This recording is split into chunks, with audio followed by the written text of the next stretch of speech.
Hello बच्चों, let's see the question. The question is which of the following techniques are used in IVF. तो यहाँ पे question बोल रहा है कि आईवीएफ में इनमें से कौन सा टेक्निक जो है वो यूज होता है। तो यहाँ पे हमें 1, 2, 3 एंड 4 चार टेक्निक्स दे रखे हैं और हमसे बोला है कि यहाँ पे जो करेक्ट ऑप्शन है वो हमें चूज करना है। Choose the correct option.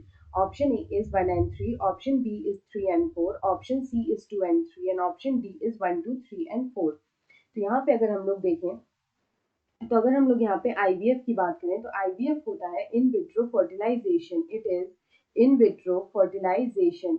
यहाँ पे क्या होता है कि यहाँ पे जो सेक्सुअल इंटरकोर्स है वो नहीं होता है और यहाँ पे डायरेक्टली जो है वो फर्टिलाइजेशन होता है। तो यहाँ पे होता है fertilization fertilization without without sexual intercourse.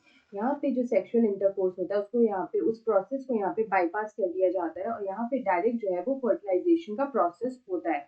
तो यहाँ पे अगर हम लोग देखें कि इनमें से कौन सा जो टेक्निक है वो आईवीएफ में आता है, तो फर्स्ट हमारा दे रखा है ZIFT। ZIFT का फुल फॉर्म होता है जाइगोट इंट्राफेलोपियन ट्रांसफर। इसको हम लोग बोलते हैं जाइगोट इंट्राफेलोपियन ट्रांसफर। तो इस तरह के मेथड में क्या होता है कि यहाँ पे जो फर्टिलाइजेशन होता है वो होता है इन laboratory conditions outside the body जो होता है वो यहाँ पे laboratory condition में इस तरह का fertilization होता है। and the zygote or early embryo up to 8 blastomeres is transferred into the fallopian tube of the female। तो यहाँ पे जब फर्टिलाइजेशन बाहर में हो जाता है तब जो जाइगोट होता है उसको यहाँ पे फीमेल के फेलोपियन ट्यूब में जो है ट्रांसफर कर दिया जाता है फॉर फर्दर डेवलपमेंट। तो इस तरह के टेक्निक को हम लोग बोलते हैं जिप। उसके बाद जो नेक्स्ट आता है वो आता है आईयूटी। तो आईयूटी होता है इंट्रा यूटेराइन ट्रांसफर।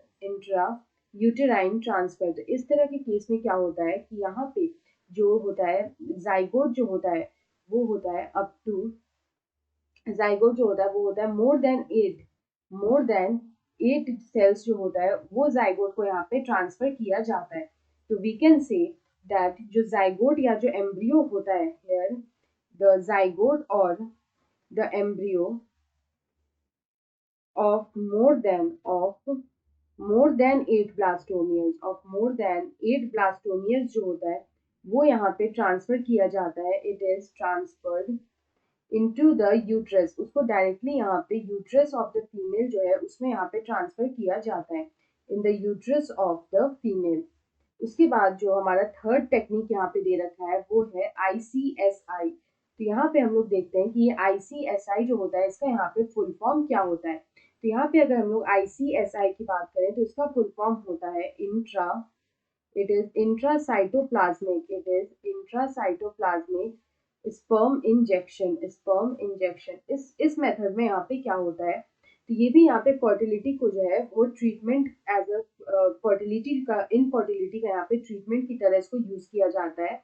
जब यहाँ पे क्या किया जाता है कि यहाँ पे इंजेक्ट किया जाता है स्पर्म को into the egg in laboratory में यहाँ पे जो स्पर्म है उसको डायरेक्टली एग में यहाँ पे जो है इंसर्ट या इंजेक्ट कर दिया जाता है। तो इस टेक्निक को हम लोग बोलते हैं ICSI।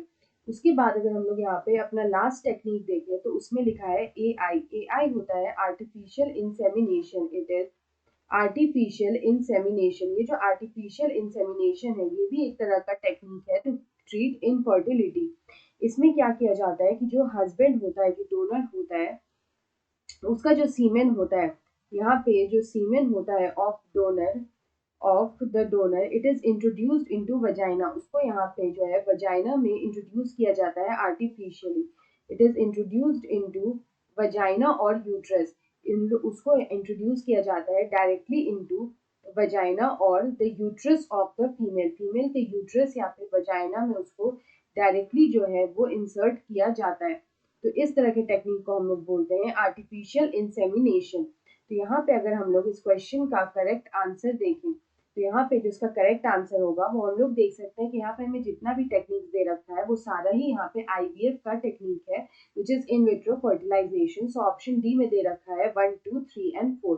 So option D is the right answer. I hope you understood it well. Best of luck.